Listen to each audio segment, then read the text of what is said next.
After 9 years of sacrifice, raising two kids that weren't mine, they sat me down and said I owed their real dad an apology for replacing him.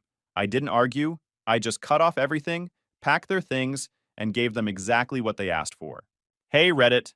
All right, so I'm not one of those guys who usually post online, but honestly, after what went down in my life, I think I earned the right to tell this one. I, Jason, 41 male, now, and for a solid 9 years, I lived under this illusion that I'd built a family from scratch. Turns out I was basically just the mechanic holding together someone else's wrecked car. When I met my wife Laura, she already had two kids. Jake was 9, Lana was 6. I remember the first time I met them like it was yesterday. Jake gave me this, "Who the hell are you?" look that only 9-year-olds can pull off, and Lana just kinda hid behind her mom, clutching a stuffed bunny like I was some weirdo. I didn't blame them. Their real dad, John, was still floating around somewhere, showing up whenever he remembered he had kids. Laura told me he was trying to be better. Translation, he called twice a year and sent shoes he probably couldn't afford. The man had all the commitment of a Wi-Fi signal in a tunnel. Still, I stepped in. Nobody forced me. I knew what I was signing up for. I told myself I wasn't just marrying Laura. I was marrying into the whole situation. I wanted stability, structure, something real. She was fun, smart, good-looking, and the kids, well, they needed a dad, whether they admitted it or not. The early days were awkward. Every move I made felt like walking on eggshells. Jake tested boundaries constantly, back-talking, ignoring chores, the usual "you're not my dad" attitude. Lana was easier. She'd draw me pictures and leave them on my desk, little stick figures of us holding hands. But Jake? Man, that kid was a challenge. There was this one dinner where Laura tried to get everyone to say grace, and Jake mumbled, "Why do we gotta do this? Dad never made us." The look Laura gave me could have melted steel. I just smiled and said, "Well, maybe that's why I'm here, to upgrade the software." And he didn't get it, but Laura cracked up. That was my thing. Handle chaos with sarcasm and keep my cool. And you know what? Eventually, it worked. I wasn't their father by blood, but I earned that title by consistency. I was the guy who showed up, the one who made sure their science projects didn't look like they were built by raccoons, the guy who sat in the bleachers during soccer games while John was probably out finding himself again. I paid for school supplies, food, doctor visits, birthdays, vacations, basically everything. Laura worked, but I carried the heavier load. Didn't complain. That's what men do, right? Handle it. I wanted those kids to have the kind of life that didn't feel like a broken home. We weren't filthy rich or anything, but we had structure. Dinner together every night, movie nights on Fridays, small road trips during summer breaks, and slowly, things started to feel right. Jake started warming up. I'd catch him asking me for advice, or tagging along when I went to the hardware store. There was a moment I'll never forget. It was his first soccer tournament after I started coaching his team part-time.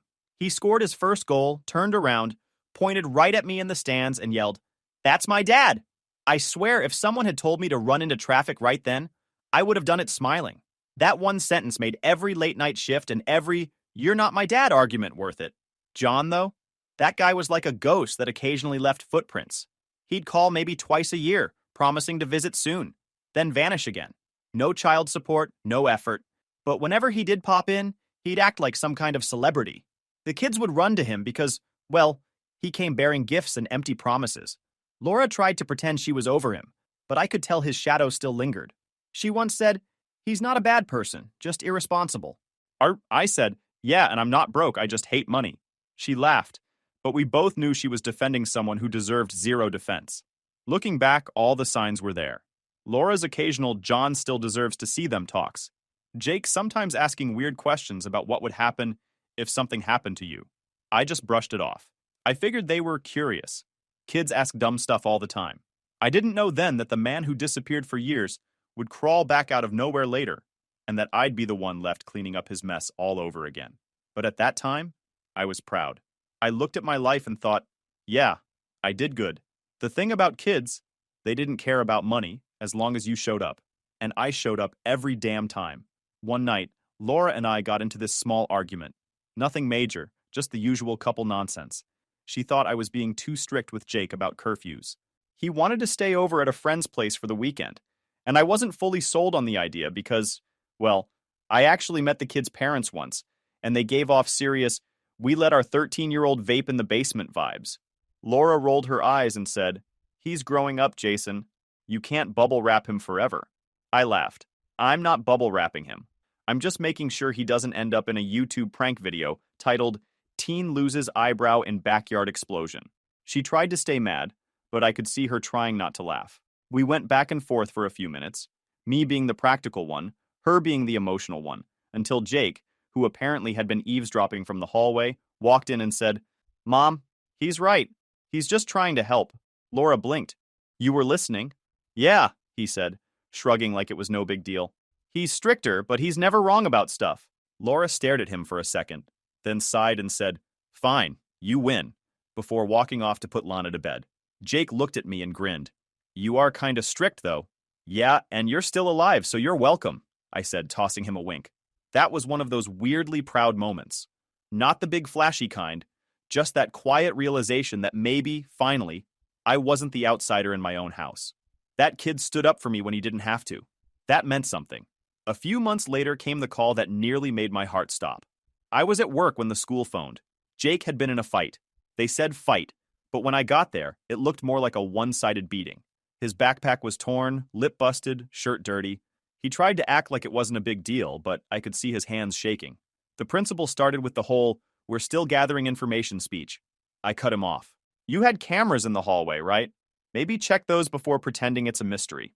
He blinked. "Mr. Reeves, Don't Mr. Reeves me. My kid's bleeding. Maybe focus on the part where that shouldn't happen at school." He didn't like that, but I didn't care. I didn't raise my voice, didn't curse, just gave him that look that says, "You're wasting my time." I'd learned early in life that quiet confidence rattles people more than shouting ever will. After the meeting, I drove Jake home. He was quiet the whole ride, staring out the window. Halfway there, I said, "You want to talk about it, or should I start guessing?" He shrugged. "They said stuff. About me, about Mom." "What kind of stuff?" "That I didn't have a real dad. That you're just my mom's husband." I gripped the steering wheel a little tighter. You know what? Screw them. A real dad's not the guy who makes a baby. It's the one who shows up and sticks around. You don't need to explain your family to people who can barely spell it. He laughed a little. "You're so weird sometimes." "Yeah, well, weird keeps you alive." That night, I checked on him before bed. He was sitting at his desk, doodling on some notebook. When he saw me, he said quietly, "You're my only dad, you know that?" It wasn't some teary movie moment. No dramatic music, no hugs, just him saying it like it was a fact. But damn, it hit. I played it cool, told him, "Don't get sentimental, kid. You're gonna ruin my reputation." He laughed, but I caught the look in his eyes. The kind that says, "I mean it." After that, something changed between us. He started coming to me for advice. About school, friends, even dumb stuff like what sneakers to buy. We'd watch sports together, argue about teams, trash talk each other like best friends. It felt real. Laura saw it too. That night after dinner, she said, "Thanks for handling everything today." I kind of froze up when the school called. She smiled, soft this time, genuine. "You're good for him, Jason. For both of them." And for once, I believed her. For that brief stretch of time, everything was perfect. I thought we'd made it through the hard part, that the foundation I'd built was solid. That night, hearing Jake call me his dad, I thought I'd made it. Thought I was part of something permanent. I didn't know that loyalty can disappear faster than trust funds. Life was running smooth for a while. The kids were doing well, Laura seemed content, and I was convinced we were finally past all the rough edges. You know that feeling when things are so normal it's almost suspicious? Yeah, that's where I was. Then, out of nowhere, he came back after 9 years. John, the ghost of bad decisions past, the guy who vanished like a magician whenever responsibility knocked. It was a random Sunday afternoon. I was fixing the gutter outside when I saw a shiny black car pull up in front of the house. Out steps Mr. Vanishing Act himself. Nice haircut, expensive jacket, fake smile plastered on like he practiced it in the mirror. He looked like one of those guys who buy designer belts but forget to pay child support. Laura froze when she saw him through the window. She muttered, "Oh my God," under her breath. I remember that exact tone. Not fear, not happiness, just guilt. Like someone who found an old photo they swore they'd thrown out. Before I could even say a word, Lana came running to the door yelling, "Dad!" And man, hearing that word from her mouth hit harder than a truck. John smiled at her, arms open, acting like he'd been there all along. "Hey, sweetheart. Wow, look at you. You've grown so much." Of course she had genius. That's what happens when you disappear for years. Jake came next, slower, more hesitant, but when John handed him a pair of fresh sneakers, the hesitation vanished real quick. He smiled. My kid, smiling at him. Laura opened the door wider and gave this awkward half smile. John, what are you doing here? He shrugged like it was no big deal. Just passing through, figured I'd stop by, see how everyone's doing. Thought it was time I stepped up a little. I stood behind Laura, wiping my hands on a towel, not saying anything. My silence wasn't because I was scared or jealous. It was because I knew guys like him. The type who show up when the hard work's done and pretend they built the place. He turned to me and gave me that handshake that's half grip, half challenge. Jason, right? Good to see you, man. Is it? I said, keeping my tone casual. You've missed about 9 years of family events? Busy schedule? Laura shot me a look. The one that says please don't start. So I didn't. Not yet. He stayed about an hour, long enough to drop off gifts that screamed compensation, not love. New shoes for Jake, a dupe designer bag for Lana, and a half-hearted apology for Laura. Then he left, promising to call soon. And he did. He started showing up every weekend after that, always with something flashy, tickets to amusement parks, gaming consoles, sneakers that cost more than my car insurance. He'd pull up honking, the kids would run out like he was Santa, and I'd just stand at the door watching the scene play out. They'd come back Sunday night smelling like fast food, bragging about laser tag, arcades, bowling, all the fun things I didn't have the time or the spare cash for every weekend. John took us to a steakhouse, Jake said once mid-dinner. He said I should try something other than your plain chicken. Cool, I said, keeping my face neutral. Hope he taught you how to pay for it, too.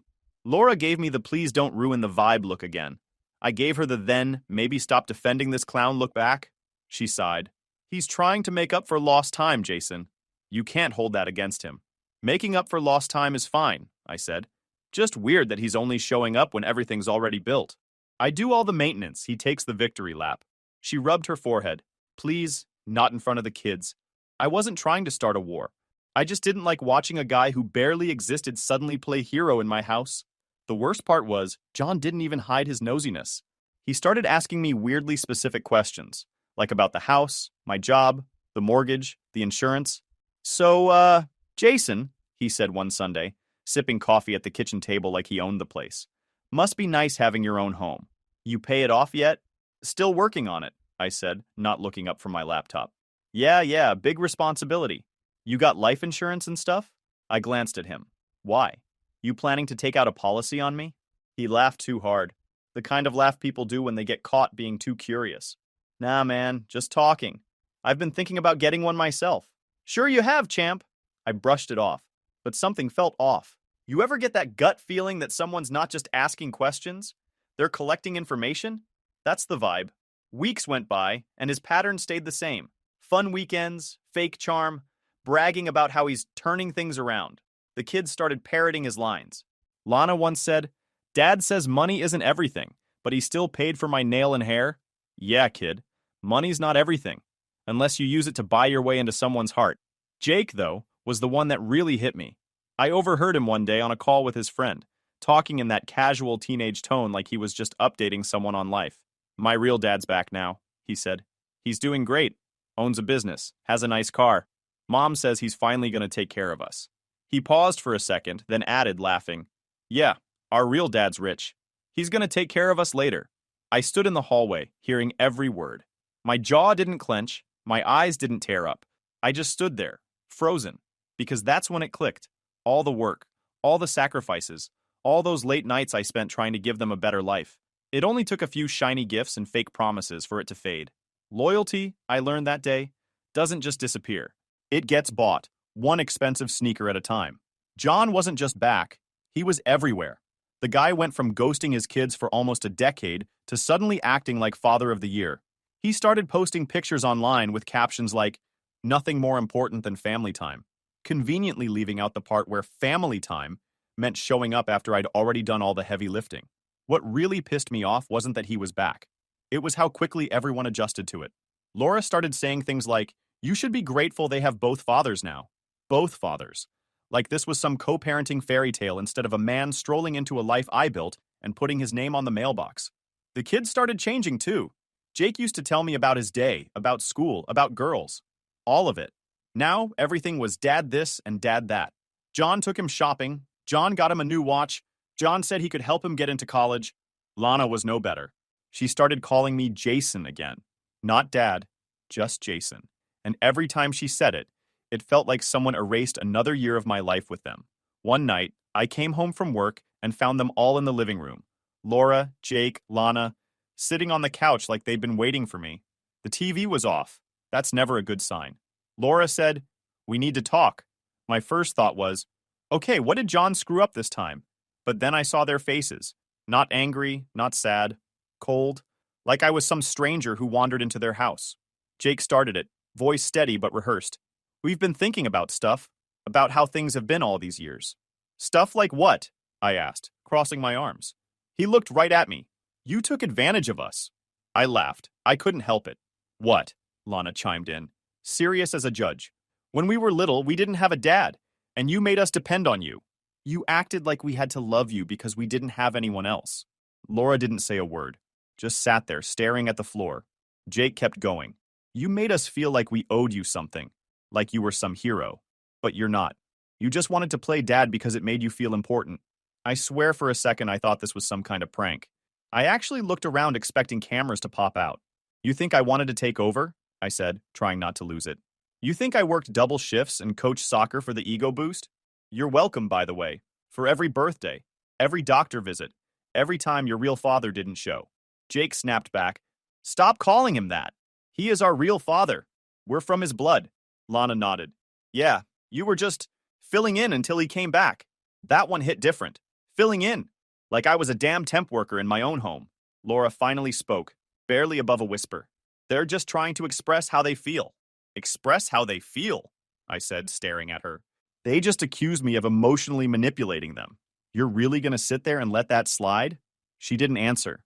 Didn't even look up. Jake leaned forward, voice shaking but firm. "You owe Dad an apology for trying to take his place." "An apology," I repeated slowly, like I was testing the word. "Yeah," Lana added. "You made us call you Dad when we already had one." I laughed again. Not the funny kind, the kind that happens when your brain refuses to process stupidity. "Right. So let me get this straight. I feed you, clothe you, pay for school, fix every mess, and now I'm supposed to say sorry to the guy who left you?" Jake's jaw tightened. "He didn't leave us. He was struggling. You just took advantage while he wasn't around." That was it. The words I'd never imagined hearing. Took advantage. For years, I killed myself trying to make their lives stable. Missed promotions, canceled trips, drained my savings, all so they'd never feel abandoned again. And now, in their heads, I was the villain who preyed on their weakness. I looked at Laura, hoping for something. Even a small sign she disagreed, but she just stared at her hands. No defense, no correction, nothing. That silence broke something in me. You can argue with lies, you can fight back against insults, but silence? Silence means they've already decided what you are. I stood up, calm, controlled. Years of frustration burning quietly in my chest. "All right," I said. Jake frowned. "All right, what?" "All right," I repeated, nodding slightly. "You want me to apologize?" "Fine." They all looked surprised, maybe even relieved, like they thought they'd won something. But what they didn't know was that all right wasn't surrender. It was the sound of a man making peace with walking away. I looked at Laura one last time. "You know, I used to think family meant sticking it out no matter what. Turns out it just means knowing when you're not needed anymore." Lana looked confused. "So, are you sorry or not?" I smiled. "You'll find out soon enough." Then I walked out, quietly. No yelling, no slamming doors, no final speech. Just left the room and went upstairs. They probably thought I was sulking or cooling off. They didn't know that in that silence I'd made my decision. That night, I didn't lose my temper. I lost my patience. And once a man like me runs out of that, there's no fixing what comes next. I didn't sleep that night. I just sat there in my office, the same room where I'd helped Lana build her volcano project and where Jake once fell asleep doing algebra.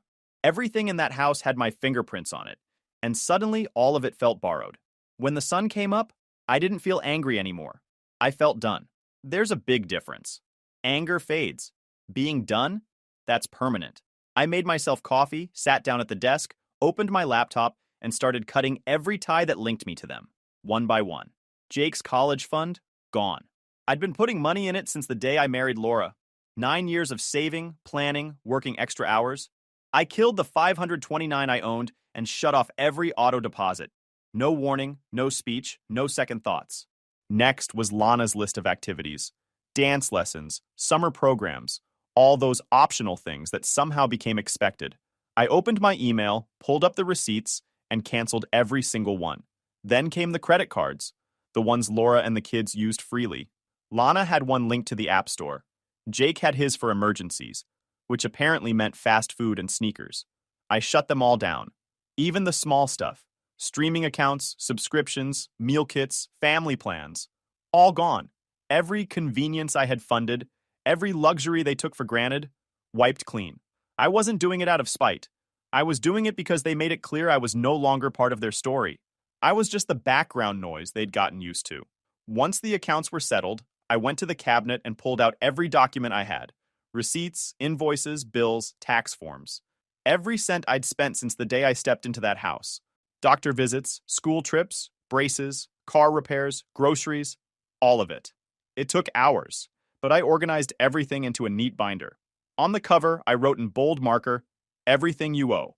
When I was done, the total stared back at me like a number carved into stone. $314,278. 9 years of being their safety net, condensed into black and white. Around noon, I started packing. Not my stuff. Theirs. Jake's shoes, his sports gear, his gaming console. Lana's toys, books, stuffed animals, clothes. I boxed up every single thing I had bought. The house looked emptier with every trip to the truck, but it also felt lighter. Laura must have heard the noise because she came downstairs halfway through. "What are you doing?" I didn't even look up. "Giving you exactly what you wanted." "Jason, this isn't funny." "Who's joking?" I taped up another box. "You said I took advantage of vulnerable kids?" "So, I'm fixing that. I won't be part of their lives anymore. Don't worry. John can handle it." Her face went pale. "You can't just—" "Sure I can." I cut her off, calm as ever. "You made your choice when you said nothing. You let them call me a liar in my own home. You stayed quiet, Laura. That's worse than agreeing with them." She stood there frozen. Not a single apology. Not even a wait. By 2 o'clock, the truck was full. Every piece of evidence of my existence as their father, packed tight and ready to be delivered. Before I left, I took out my phone and typed a message to John. "Pick them up today. They only listen to you. No punctuation, no emojis, no explanation. Just facts." 10 minutes later, he replied, "Are you serious?" I didn't bother answering. I was already on the road. His apartment was smaller than I expected. Old paint, leaky balcony, the kind of place that smelled like cigarettes and takeout. All that flex, shiny car, designer jacket, big shot attitude, and he lives like a broke TikTok guru. I carried each box inside myself. He stood there, panicking, trying to keep up. "What is all this?" he said, voice cracking a little. I set the last box down, placed the binder on his counter, and said, "Everything I've paid for over 9 years. You're their real dad, right? Time to step up." He opened the folder, skimmed through the receipts, and his mouth dropped open. This can't be right. "It's all there," I said. "You wanted to be the father. Congratulations. You just inherited the bill." He tried to stop me when I turned to leave. "Wait, Jason, you can't just dump them on me like this." I looked him dead in the eye. "They're yours now." He said something else, but I didn't hear it. I was already halfway down the hall. On the drive back, my phone buzzed. A text from him saying he was heading over to pick up Laura and the kids. I didn't drive home right away. I parked by a diner, ordered black coffee, and just sat there staring out the window. For the first time in years, I felt peace. Not happiness, not relief, just silence. When I finally got back, Laura was packing too. Guess she didn't waste any time. She looked at me once, then back at the boxes. "I'll move in with John for a while. He said he can help." "Perfect," I said. "Then you're right where you belong." She flinched like I'd slapped her, but she didn't argue. I'd already printed out the separation agreement, basically the first step toward divorce. She didn't even read it, just scribbled her name and walked out. No tears, no apologies, no regret. Just a woman walking away from everything I built, convinced her ex, the same guy who abandoned her, was suddenly her savior. Jake and Lana didn't even come inside. They waited in John's car, probably too embarrassed or too proud to face me. I watched them drive off, the taillights disappearing down the street. That was the last time I saw them as my family. I didn't yell, didn't cry, didn't chase after them. I just locked the door and looked around the house. Empty walls, quiet rooms, no laughter. But for once, it didn't feel lonely. It felt earned. They said I took advantage of them when they were vulnerable, but all I ever did was show up when no one else did. And if that's a crime, then fine. I'll take the sentence. As I stood there, everything hit me all at once. The years, the money, the effort, the love that went nowhere. And then it just evaporated. They wanted their real dad. Now they got him. After they left, the house felt like it could finally breathe again.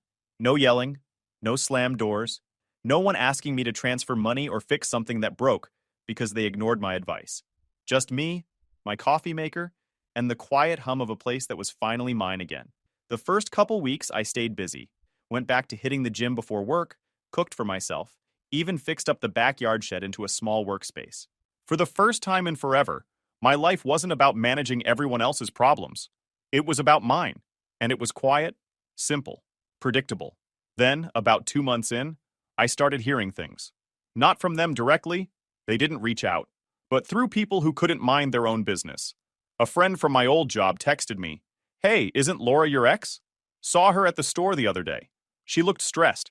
Said her guy's been out of work for a bit." I just replied, "Not my circus anymore." Still, it got me thinking.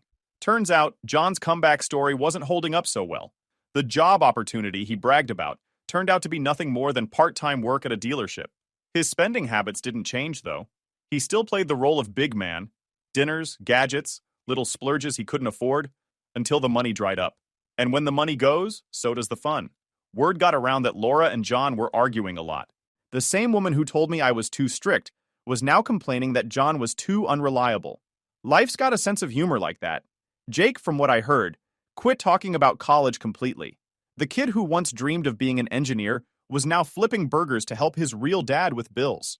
That part stung a little, but not enough to make me regret what I did. Lana dropped out of her activities too. No dance classes, nothing. She stayed home a lot, apparently glued to her phone. Laura's sister told someone that she'd been acting different. But honestly, how could she not? The whole fantasy world they built around John was collapsing. I didn't gloat. I didn't celebrate. I just went about my days, quietly watching life play out exactly how I warned it would. Then, one night, it happened. The call. It was around 10:30. I'd just finished watching a game, and my phone buzzed. Laura's name popped up on the screen. I hadn't seen it in months. For a second, I thought maybe she dialed the wrong number. But curiosity got me. I answered. Her voice was trembling. "Jason?" I leaned back in my chair. "Who is this?" "Please," she said. "I know you don't owe me anything, but I need to talk." There was something in her tone. Desperation. Exhaustion. The same kind she used to have when she'd call me to fix something. Except this time, it wasn't about a leaky faucet. "What's wrong?" I asked, even though I already knew it had to do with John. "He's gone," she said quietly. "John left, just packed his stuff and disappeared. The kids don't know what to do. Jake's angry all the time. Lana barely speaks." I didn't say anything. Just waited. She kept talking. "He was never planning to stay, Jason. You were right about everything." Her voice cracked. "He only came back because he thought you'd adopted them." That made me sit up. What does that have to do with anything? He thought if he reconnected with them, he'd benefit from you. Maybe get some financial edge, use the kids as a bridge. I don't even know. I laughed, but it wasn't the funny kind. So, he didn't come back for them. He came back for me, or what he thought he could get from me. She started crying. When he found out they weren't legally yours, that everything was still in your name, he stopped trying. The next morning, he was gone. I let that sit for a moment. All those years of trying to be the man John refused to be, and he only returned because he thought I'd built something he could cash out of. Laura sniffled on the other end. "I was wrong about you, Jason. I see that now." "Yeah," I said quietly. "Took you long enough." "I don't expect forgiveness," she said. "But Jake, he's lost. He said he misses you. He won't say it out loud, but I can tell. He realizes now what you were trying to do for him." I didn't respond. There was nothing to say. "Can you at least talk to them?" she asked. "Please. They need some kind of stability." I took a deep breath. "No, Laura. They need to live with the choices they made, just like you do." She started to cry harder. "Jason, please." I cut her off. "You know what I realized? I spent 9 years proving I was a good father to kids who didn't even want one. You spent 2 months proving you couldn't handle the man you replaced me with. I think we're even." And then I ended the call. No yelling, no slamming the phone down, just a quiet click. I sat there for a while afterward, staring at the ceiling. The silence that followed wasn't the empty kind. It was clean, like fresh air after a storm. They'd made their choice, and they got exactly what they asked for. John wanted what he thought was mine. Laura wanted the fantasy of a perfect family. The kids wanted the cool dad. And they all got it, for a little while, until reality reminded them what real actually means. Sometimes you don't need to get revenge. You just need to stop saving people from their own consequences. I poured myself a coffee, walked through my quiet house, and sat out on the porch. The night was calm. The world hadn't fallen apart, just their version of it. They wanted their real dad. They got him. And just like last time, he left. A year passed. Funny how fast time moves when you stop waiting for people to appreciate you. Somewhere along the way, I met Claire. We crossed paths at a hardware store, both staring at the same power drill like we were deciding if adulthood was worth the price tag. She laughed at one of my sarcastic comments. Most people don't. And that was that. No drama, no ghosts, no baggage. She didn't need saving, and I wasn't trying to save anyone. We clicked because neither of us needed the other to fill a hole. For once, I wasn't living in reaction to anyone else. I wasn't cleaning up after people who took my effort for granted. I wasn't explaining my worth. I was just existing, and it felt better than any apology could. Then, one day, I ran into them. It was at the grocery store, the same one I'd taken the kids to every Saturday years ago. I was picking up a few things: coffee, pasta, dog food for Claire's golden retriever, when I saw them at the far end of the aisle. Laura looked smaller. Not physically, but in presence. Her face had lines that weren't there before. The kind that come from exhaustion, not age. Her hair was pulled back, messy, and she was arguing quietly with Lana, who stood beside her holding a basket that looked too heavy for her to bother with. Jake was a few steps behind, older now, but with eyes that had lost that spark he used to have. He spotted me first. For a second, our eyes met. No tension, no anger, just recognition. He didn't look away right away this time. Instead, he gave me this short nod. Not an apology, not a greeting, just a silent, "I get it now." That was enough. Lana noticed him looking and turned her head. The moment she saw me, she froze. Then she quickly turned back to the shelf, pretending to compare cereal boxes. It stung for about half a second, then it didn't. Kids grow up. They learn the truth eventually, even if they can't say it out loud. On my way out, I passed Jake again. He didn't say a word, but he gave me that same look, one that said he finally understood what being a real man meant. I nodded back, then pushed my cart toward the exit. Outside, the air felt different. Not lighter, not heavier, just mine. I loaded the groceries into my car, sat there for a minute, and thought about everything that happened. 9 years of my life spent building something that was never really mine. And yet, I didn't regret it, because now I knew the difference between love and servitude, between loyalty and self-sacrifice. I used to think walking away made you heartless. Now I know it just means you finally stopped volunteering for your own misery. John showed them fake love and walked away. I showed them real love and did the same. The only difference is I never came back.